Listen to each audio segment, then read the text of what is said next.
Here's how to access and utilize the teacher library from a computer. Click Library on the left of the screen. Then you can click Upload to add a file, add link to add a web link, or even record video to record yourself and upload right away. Here you can access all your previous files such as documents, images, videos, audio files, and links. Again, you can search for specific files with the search bar. To assign lessons with files, click My Students on the left side of the screen, select a student,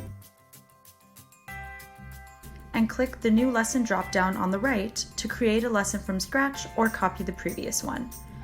Then click the icon next to Assignments to choose files from your library or upload new ones.